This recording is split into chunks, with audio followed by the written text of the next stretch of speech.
অখিল গগৈ ডাঙৰীয়াই যিজন ব্যক্তিক তুচ্ছ তাচ্ছিল্য মন্তব্য কৰিছে সেইজন ব্যক্তিয়ে আছিল আজমল। আপুনি জুইত হাত দিছে, আপুনি জুইত হাত দিয়াৰ কাৰণে আজি আপুনি নিজে পুৰি ছাৰখাৰ হৈছে। বিভিন্ন নিৰ্বাচনৰ সময়ত এই অখিল গগৈয়ে হওক বা তেনেকুৱা আন কিছুমান লিডাৰ হওক, তেওঁলোকে কেইটামান টকাৰ লোভতেই নিজৰ অস্তিত্ব বাদ দি তেওঁলোকে যধে মধে জনসাধাৰণক বিভিন্ন কথাৰে প্ৰলোভিত কৰি জনসাধাৰণক বিভ্ৰান্ত কৰে, বিপথে পৰিচালিত হোৱা বা কৰা দেখা যায়।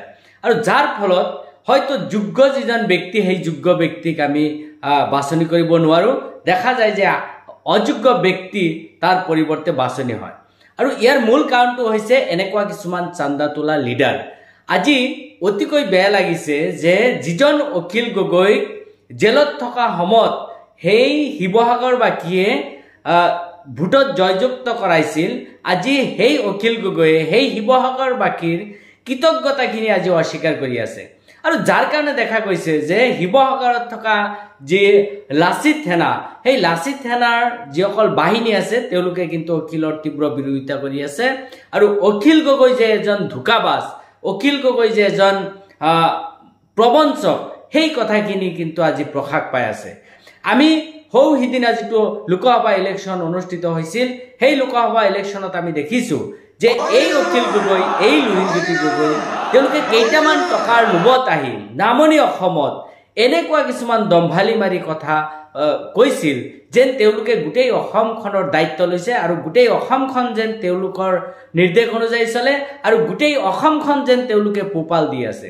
আজি ক'ত গৈছে? আজি বানপানীৰ সময়ত ধুবুৰীত আহিব লাগিছিল, আজি বানপানীৰ সময়ত এই চৰচাপৰিত আহিব লাগিছিল, আজি এই সমস্যাৰ সময়ত সেই দুখীয়া মানুহবিলাকৰ ওচৰত থিয় হ'ব লাগিছিল। কিন্তু দেখা যায় যে তেওঁলোকৰ চান্দাৰ যি এই মেদখিনি উকলি যোৱাৰ লগে লগে তেওঁলোকৰ ৰাজনীতিও শেষ হৈ যায়। অখিল গগৈ ডাঙৰীয়াই যিজন ব্যক্তিক তুচ্ছ তাচ্ছিল্য মন্তব্য কৰিছে সেইজন ব্যক্তিয়ে আছিল আজমল।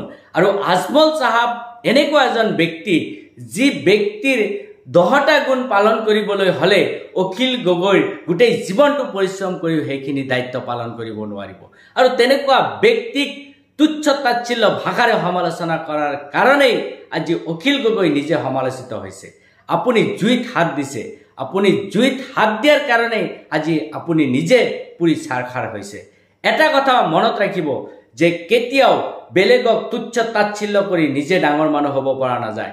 নিজে ডাঙৰ মানুহ হ'বলৈ হ'লে নিজে ভাল কাম কৰিব লাগিব, নিজে ডাঙৰ কাম কৰিব লাগিব, নিজে মানুহৰ হকে কাম কৰিব লাগিব, তেতিয়াহে আপোনাক ডাঙৰ বুলি ক'ব। আপুনি বেলেগক সমালোচনা কৰি কেতিয়াও আগবাঢ়ি যাব নোৱাৰে। আৰু যদি কেতিয়াবা গৈছে তেতিয়াহ'লে তাৰে পৰা বাগৰি পৰাটো নিশ্চিত বুলি মানি ল'ব লাগিব। এনেকুৱা লিডাৰবিলাকৰ জৰিয়তে হয়তো আমাৰ অসমখন ভালদৰে পৰিচালিত হ'ব নোৱাৰে, এয়া নিশ্চিত। আৰু নিশ্চয় পৰৱৰ্তী সময়ত জনসাধাৰণে উপলব্ধি কৰিব যে এওঁলোকে যে আচলতে নিজৰ স্বাৰ্থৰ বাবে গোটেইখিনি কৰি থাকে, নিজৰ স্বাৰ্থলৈ কেৱল ব্যতিব্যস্ত থাকে, সেয়া নিশ্চিত। আৰু যাৰ কাৰণে আজি নিৰ্বাচন শেষ নহওঁতেই আজি অখিল গগৈৰ সমালোচনা কিয় ইমান ওলাইছে? নিশ্চয় এই অখিল গগৈ চেলফিছ এজন ব্যক্তি হোৱাৰ বাবেই হয়তো মানুহবিলাকে তাক উপলব্ধি কৰিবলৈ সক্ষম হৈছে।